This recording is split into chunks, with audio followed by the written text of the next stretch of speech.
नमस्कार, आप देख रहे हैं कंज्यूमर अड्डा और आपके साथ मैं हूं विपिन भट्ट। क्या आपकी डायबिटीज लैब रिपोर्ट आपको झूठी तसल्ली दे रही है?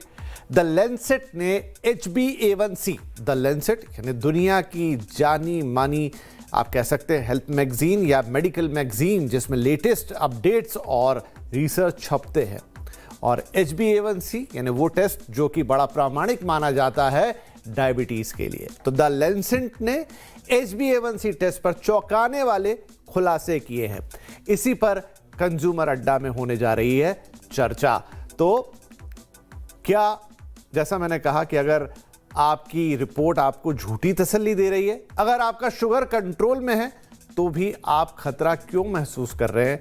जब लैब रिपोर्ट और आपकी सेहत के लक्षण अलग अलग इशारा करें तो आप किस पर यकीन करेंगे? क्या डायबिटीज की जांच का गोल्ड स्टैंडर्ड माना जाने वाला HbA1c टेस्ट अब फेल हो रहा है? तो दुनिया की सबसे प्रतिष्ठित मेडिकल मैगजीन द लेंसेट ने इस पर जो खुलासे किए हैं वो आपको चौंका देंगे। आज हम आपको बताएंगे कि ग्लूकोज गैप क्या होता है और डायबिटीज के मरीज को ये कैसे अंधेरे में रखता है। ये स्वास्थ्य के क्षेत्र में एक बहुत बड़ी और महत्वपूर्ण और चौंकाने वाली रिपोर्ट है।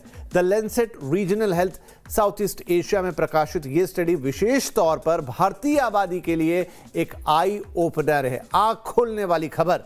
अगर आप या आपके परिवार में कोई डायबिटीज का मरीज है तो आपको HbA1c टेस्ट जरूर आपने या तो कराया होगा या आपको कराना चाहिए।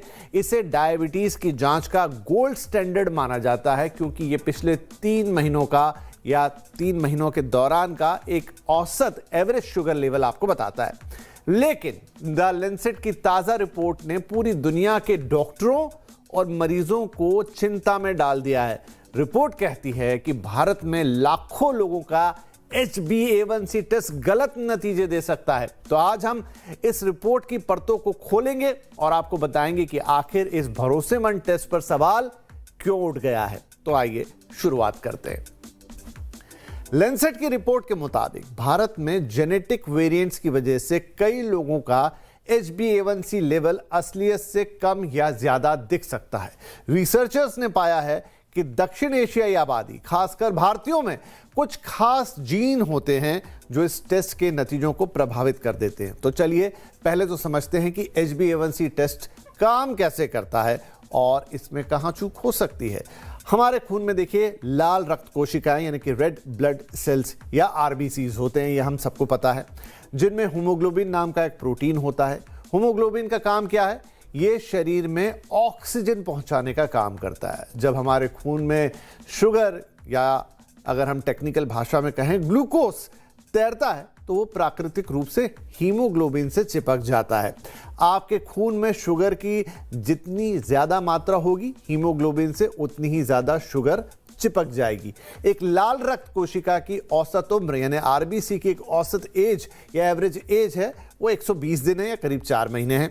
इसीलिए जब डॉक्टर HbA1c टेस्ट करते हैं तो वे ये देखते हैं कि आपकी जो पुराने RBCs हैं या रेड ब्लड सेल्स हैं उन पर हीमोग्लोबिन पर जो उनके अंदर जो हीमोग्लोबिन है उनमें कितना शुगर जमा है या डिपॉजिट है।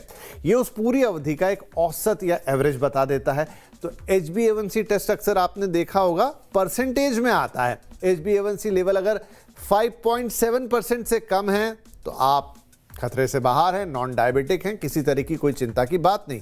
अगर HbA1c का लेवल 5.7% से 6.4 है, जो कि रिपोर्ट में वो अलग अलग लेवल्स लिखे रहते हैं, तो आप प्री डायबिटिक हैं, यानी डायबिटीज का खतरा शुरू हो चुका है। अभी तक आप डायबिटिक नहीं हुए हैं लेकिन शुगर ने आपके शरीर में धीरे धीरे बढ़ना शुरू कर दिया है अनकंट्रोल्ड तरीके से। और अगर HbA1c का लेवल 6.5 या उससे ज्यादा हो जाता है तो इसका मतलब है कि आपको डायबिटीज हो गई है। लेकिन ध्यान रहे कि हम सिर्फ मोटी जानकारी दे रहे हैं, डायबिटीज है या नहीं और अगर है तो कितना है, ये सिर्फ डॉक्टर तय कर सकते हैं। लेकिन HbA1c क्या होता है, कैसे काम करता है, ये आपको पता लग गया। अब इस पर सवाल क्यों उठ रहे हैं, फिर वही सवाल। तो आगे बढ़ते हैं। जैसा कि हमने पहले चर्चा की, लेंसेट की रिपोर्ट कहती है कि ये टेस्ट हमेशा 100% एक्यूरेट नहीं होता है। कुछ परिस्थितियों में ये गलत रीडिंग दे सकता है। कैसे?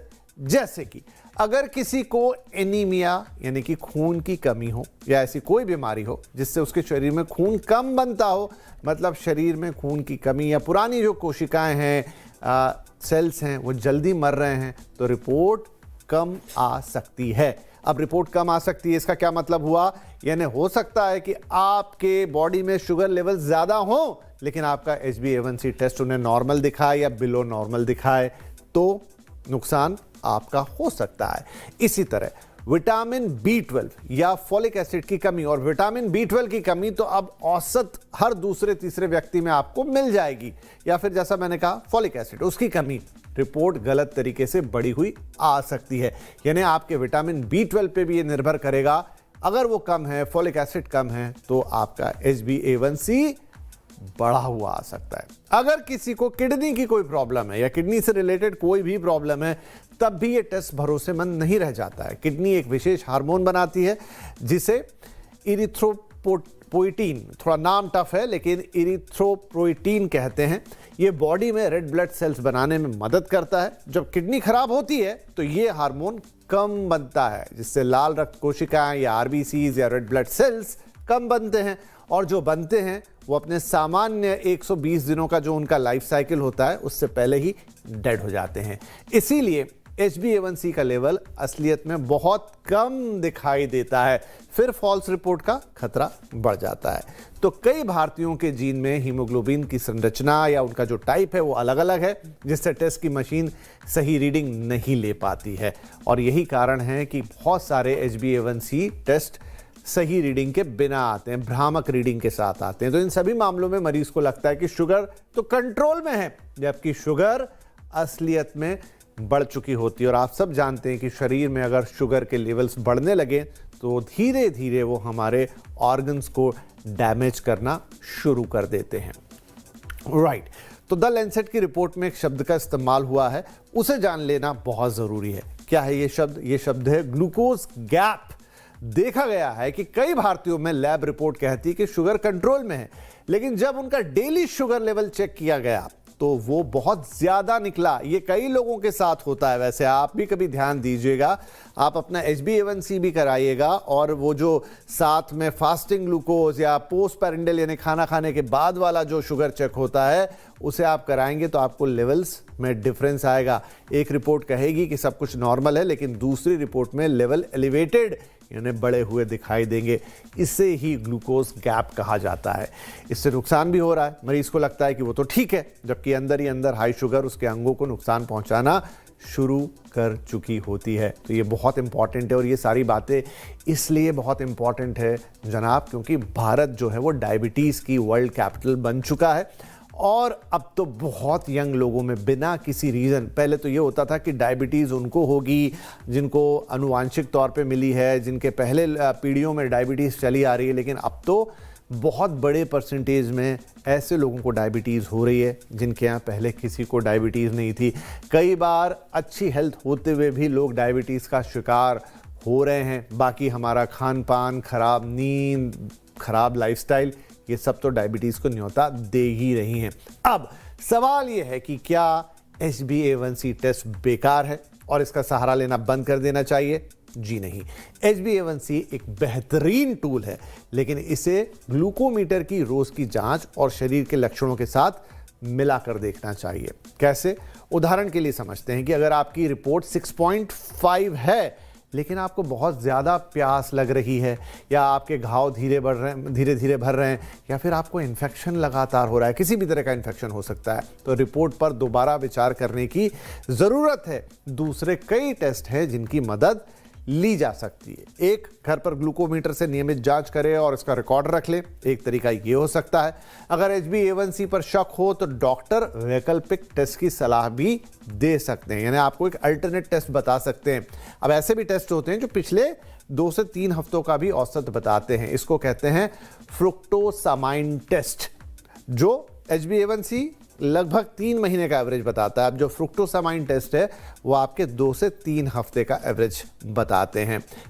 इसके अलावा शरीर पर एक छोटा सा पैच लगाकर 24 घंटे शुगर को ट्रैक किया जा सकता है, जिसे आप CGM यानी कंटिन्यूस ग्लूकोज मॉनिटरिंग कहते हैं। आपने बहुत सारे एडवर्टाइज देखे होंगे या रील्स देखे होंगे जिसमें वो एक छोटा सा पैच लगा के लोग बता रहे हैं कि पिछले 24 घंटे में उनकी बॉडी में क्या हुआ, या बहुत सारे लोग आजकल ऐसी रील्स बनाते हैं कि कुछ कुछ खाना खा के दिखाते हैं कि मैं फलानी चीज़ खा रहा हूँ, अब देखिए मैंने अपना CGM मशीन लगा रखा है, उसके बाद देखते हैं 2 घंटे बाद मेरा लेवल क्या आया। तो वो भी एक तरीका हो सकता है, हालांकि थोड़ा कॉस्टली अफेयर है, बट स्टिल एक तरीका है। और जिनकी शुगर थोड़ी ज़्यादा अनकंट्रोल्ड होती है या ज़्यादा जिनके लेवल्स होते हैं या यंग एज में जिन्हें बीमारी हो गई है या शुगर हो गई है, उनके लिए आजकल ये सलाह दे दी जाती है। और वैसे भी भारत में या पूरी दुनिया में 2 टाइप की डायबिटीज़ है, और जिसे जो बहुत कॉमन है टाइप 2, उसका शिकार तो कोई हो ही सकता है। टाइप 1 में ये होता है कि वो जेनेटिकली ही आपके अंदर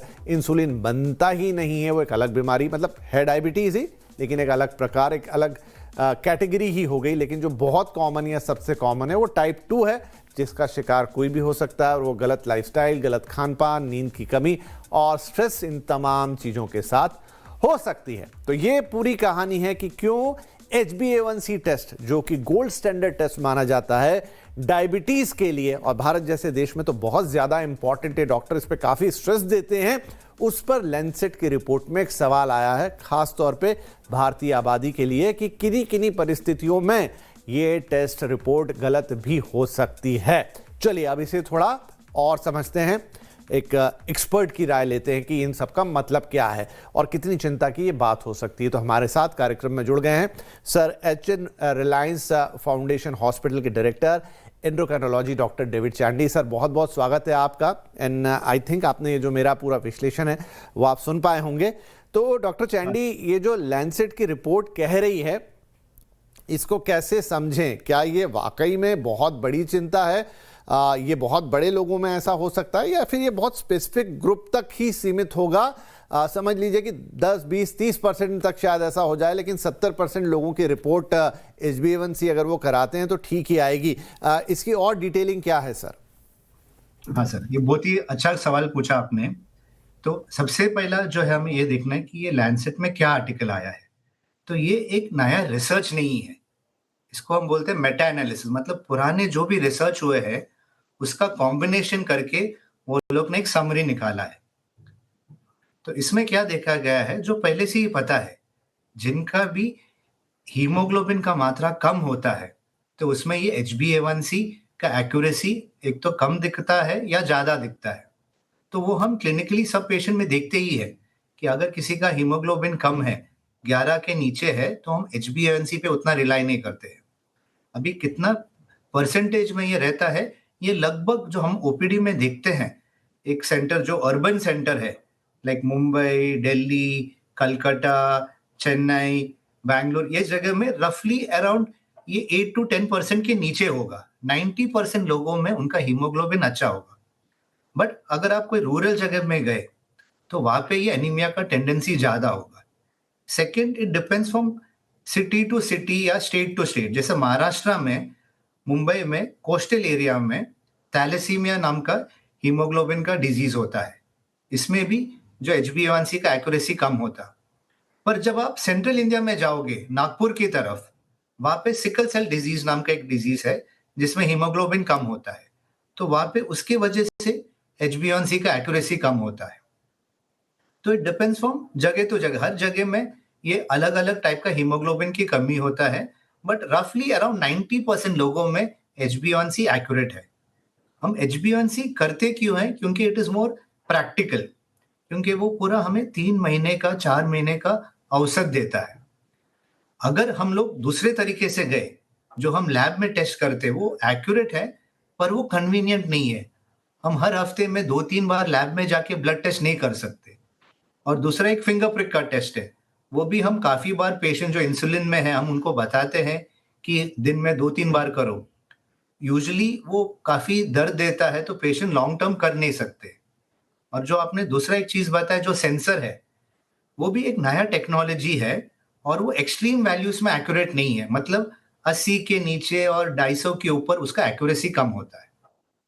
तो मेजॉरिटी लोगों में, 90% लोगों में HbA1c is a reasonable test to do.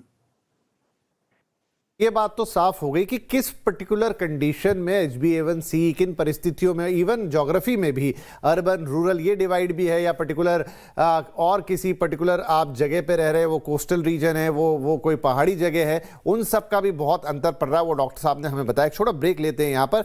एक और चीज़ आई थी B12, इसकी कमी तो आजकल बहुत लोगों में निकलने लगी है। तो क्या B12 कम या ज़्यादा वो भी इम्पैक्ट कर देगा आपके शुगर के टेस्ट को? और साथ में चूंकि अब तो शुगर का मामला बहुत खतरनाक या गंभीर हो चुका है, क्या हम सबको HbA1c टेस्ट करा लेने चाहिए? किन लोगों के लिए ज़रूरी हैं, किन लोगों के लिए वो जो प्री पोस्ट वाले लैब टेस्ट होते हैं वो कराने चाहिए? इनके कॉम्बिनेशन से कितना फ़ायदा मिलता है? ये सारे सवाल इस छोटे से ब्रेक के बाद। HbA1c टेस्ट क्या नहीं है एक्यूरेट, आज इस पर बात हो रही है, क्योंकि द लैंसेट की रिपोर्ट, एक लैंसेट इतनी विश्वसनीय जगह, इतनी विश्वसनीय पत्रिका है, इतना विश्वसनीय जर्नल है, पूरी जो मेडिकल की दुनिया है उसके अंदर की, अगर उसमें कोई रिपोर्ट छपती है तो आप उसे इग्नोर नहीं कर सकते।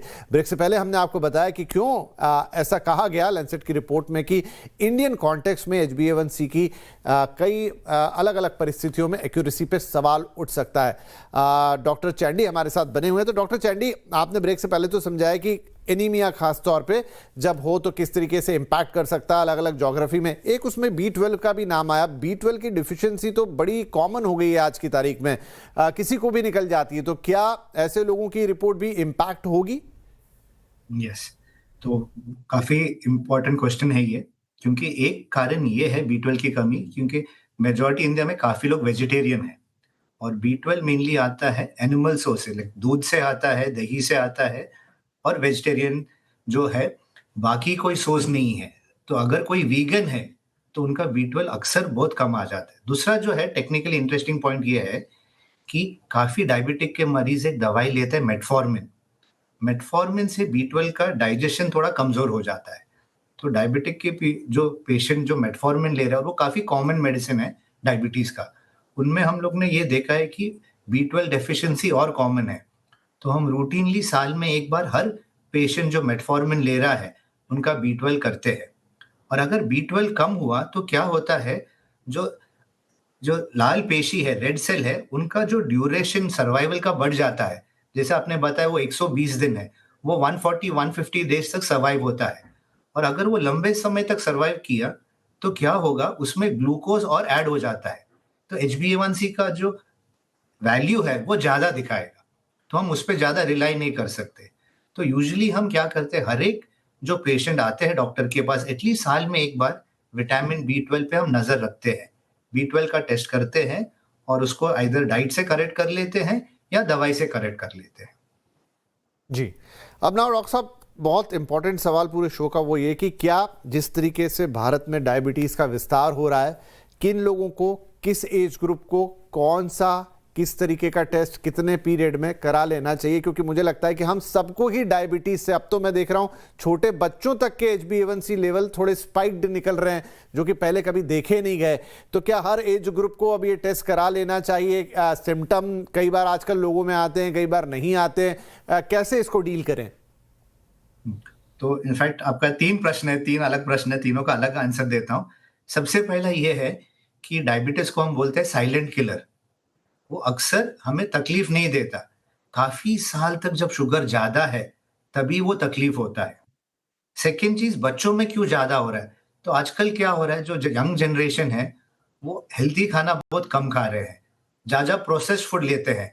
कोई भी अगर फंक्शन है, कोई भी पार्टी है, तो अक्सर हम पिज्जा ऑर्डर कर लेते हैं, मिठाई ऑर्डर करते हैं। पुराने जमाने में फल ज्यादा ऑर्डर करते थे। जो ईटिंग हैबिट्स ये काफी चेंज हुआ है। और एक्सरसाइज बहुत कम है आजकल, काफी टाइम एक्सरसाइज होता है video game, computer games, actual physical activity बहुत कम है। तो जो डायबिटीज पहले हम बोलते थे 40 के बाद होता है, आजकल हमारे ओपीडी में हम अक्सर देखते हैं 18 साल के बच्चे, 15 साल के बच्चे जिनको डायबिटीज होता है। और इसमें एक इंटरेस्टिंग पॉइंट है, जो ये बच्चे जो आते हैं अक्सर वो उनका वजन ज्यादा रहता है और उनके गले के पीछे हम देखेंगे तो काफी काला रंग रहता है। मेडिकली हम इसको बोलते हैं एक्ैंथोसिस नाइग्रिकेंस। तो आज के जो भी व्यूअर्स है, मैं ये बोलता हूँ, अगर घर पे छोटे बच्चे हैं, आप कुछ उनमें नजर रखो। अगर गले के पीछे ये ब्लैक कलर आ रहा है तो this is the correct time to do the sugar वाला ब्लड टेस्ट। और हमें 2 टाइप के ब्लड टेस्ट करना चाहिए।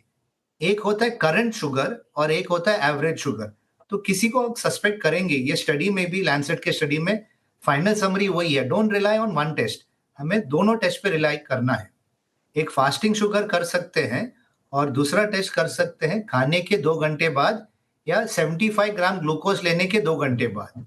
ये हमें बताएगा आज क्या हो रहा है और पिछले 3 महीने में क्या हुआ है, वो हमारा HbA1c बताएगा। तो ये टेस्ट किन किन में करना चाहिए? जो भी बच्चे लोग जिनका वजन ज्यादा है और स्पेशली गले के पीछे ये ब्लैक कलर का रंग है, काला रंग है, उनमें करना चाहिए और बाद में साल में एक बार तो करना चाहिए।